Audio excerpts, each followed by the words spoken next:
Hi, I'm Celeste and welcome to Find Your Purple. One of the things I've enjoyed about reading the Bible is I'm coming across phrases and prayers, things that I grew up with but separate from the Bible.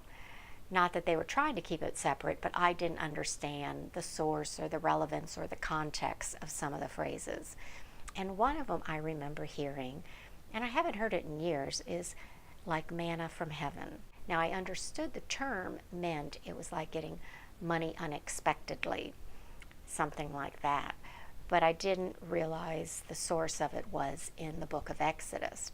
So when I got to this story, and it's when the Israelites are wandering 40 years in the desert and they are hungry, God tells them He will provide for their food. And He also tells them that they can only collect enough for that day. So they have to trust Him that the next day there was going to be more there, and the day after that. But they would get up in the mornings, and on the ground would be something that was called manna. Or I heard someone in a talk say it was pronounced manna, but I say manna. So it was manna, it was on the ground, and the word manna, as I understand it, means what is it?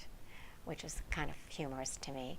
But it would be on the ground. It was a sticky, creamy substance that then they could take inside and then pound it and make some sort of cakes out of it. But then they, again, were only to collect enough for that day. Now, as people are, many people didn't trust, so people would try collecting enough for multiple days, just in case. And they would put it into some sort of pot. And the next day they would come and find there were maggots and it was spoiled and there was no way they could eat it. So God was forcing them to learn the lesson of trust.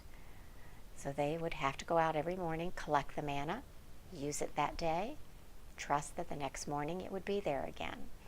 And I think that's it with our faith, is many times we're asked to trust. And maybe we trust when there's nothing really in jeopardy. Someone that I know recently was giving up a full-time job to go into ministry, and they were having to trust that God would make the way for them, that God would provide for him and his family. And that's a big trust thing.